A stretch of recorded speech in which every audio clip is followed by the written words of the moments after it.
Welcome to Forge College. Today we're putting everything together to optimize your data layouts. In our last lesson, we explored automating Solana tasks with Sendai plugins. Now we're switching gears back to our EVM deep dive to tackle a massive question in Ethereum development. Where exactly does your data live? Building on Ethereum means you constantly have to choose between keeping your data in a free, temporary workspace or locking it inside a permanent, highly secure vault. Pick the wrong one, and your app could either forget everything it learned or cost an absolute fortune to run. Think of EVM memory as your temporary workspace. It's a desk where you shuffle papers, do math, and organize thoughts without paying fees. But there's a catch. When your transaction finishes, a wiper blade sweeps everything into the trash. It's strictly temporary. If you want to keep papers forever, you need EVM storage. This permanent filing cabinet keeps data safe across transactions, but sits behind a heavy toll booth.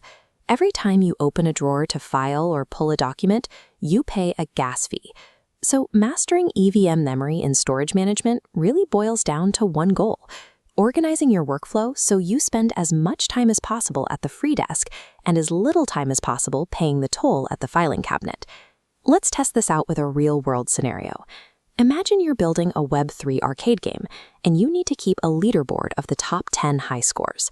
Players are racking up points and submitting new scores every few seconds. The most obvious approach is what we'll call Pattern A, immediate updates. Every time a player scores, you walk right up to the filing cabinet and update the official leaderboard document. This animation shows exactly what happens under the hood. Every single time a score comes in, you pay the gas toll, open the heavy drawer, write the new number, and manually shift all lower scores down. Look how expenses compound. Gas costs shoot straight up, draining your wallet in record time. Plus, constantly writing and rewriting data crams the blockchain full of unnecessary history. You end up bloating the network with intermediate scores that no one will care about tomorrow. Pattern A guarantees that anyone looking at the leaderboard always sees the exact up-to-the-millisecond high score, but the financial toll makes it completely impractical for a fast-paced game. This brings us to Pattern B, a strategy known as buffer and commit. This is how experienced developers keep their systems running efficiently.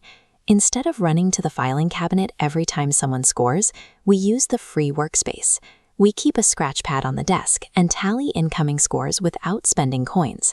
Later, we bundle the scratch pad into one crisp document.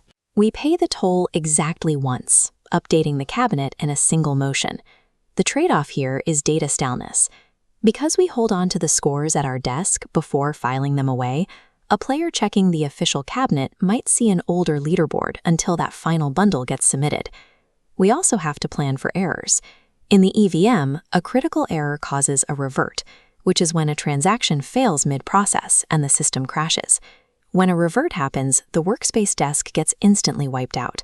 Unfiled tallies are gone forever. The cabinet stays locked, but the network keeps gas tolls you already paid. Choosing between immediate updates and buffer and commit is a delicate balancing act. You have to decide exactly how fresh your data needs to be and compare that against how much gas you are willing to burn. As we wrap up this module on EVM memory and storage management, we can boil everything we've learned down to 3 golden rules for your data. This poster lays out our blueprint. Rule 1 is workspace first. Always do your heavy lifting, the sorting, the math, and the aggregating, at the free, temporary desk. Rule 2 is authoritative state.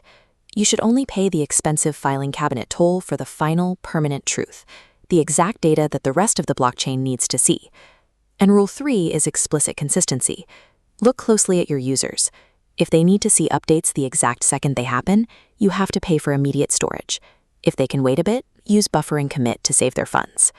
These 3 rules complete our EVM memory and storage management module, which is a crucial pillar of our broader EVM deep dive course.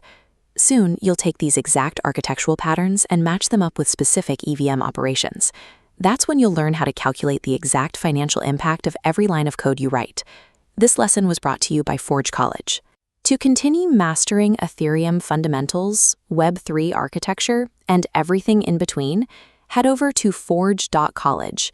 Keep exploring, keep building, and we'll see you in the next deep dive.